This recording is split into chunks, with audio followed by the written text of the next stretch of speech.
we've done a few things since the last fire. Under here, I don't know if you can see that, but that's all salvage sand.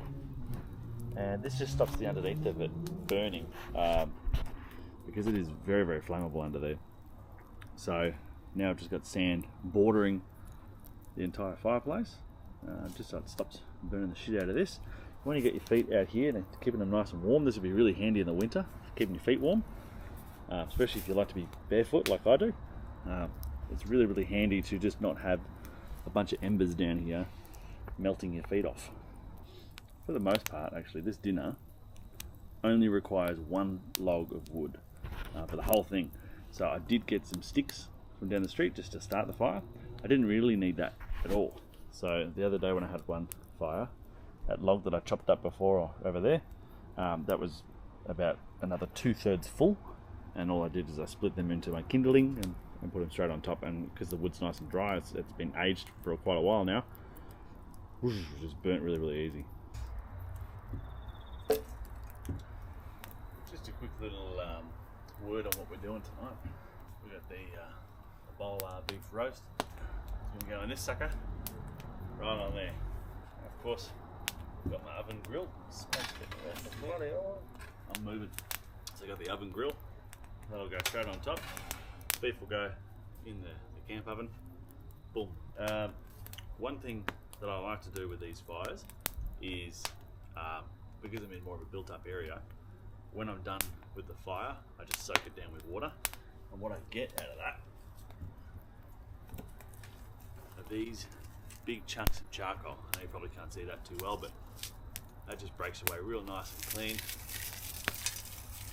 And that just turns to dust. And I can chuck chunks of this in the fire, and that will reheat really, really hot, and it will keep burning for quite a long time. So you're essentially making your own coal briquettes every time you make a fire. In this beauty pot, I forgot to grab it.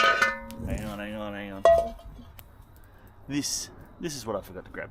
So this is just a stainless steel trivet, and this just sits neatly in the bottom of that pot. So the beef is actually off the bottom of the pot, so it's kind of center in the oven. Yeah, I'm going to put the pot on soon. I thought I'd start with a little appetizer. A little cut of Asado.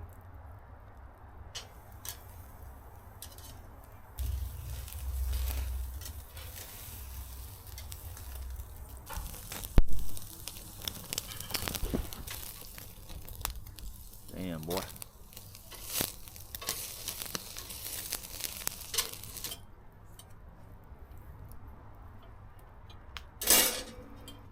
Yeah, it's more of a fingers job, really. What kind is this? Asado. What's that? This is going to be on for an hour and a half or whatever. I'm going to turn the camera off, eat this food, turn the light off, sit back and just enjoy this fire for a little while, and then I'll come back to you with an update. Alright, still going strong. I've just got the flame back on.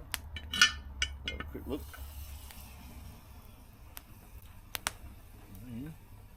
She's looking alright.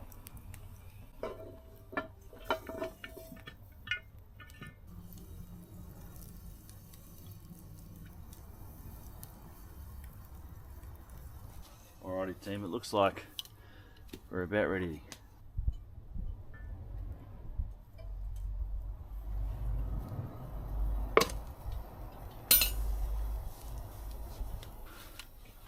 Having a fifth time, huh? Oh, that sucker. Yummo. Thank you, fire. Let there be light. Now before it cools down and dries out, one of the main things I want to do is get it coated in butter. Ghee. Of course.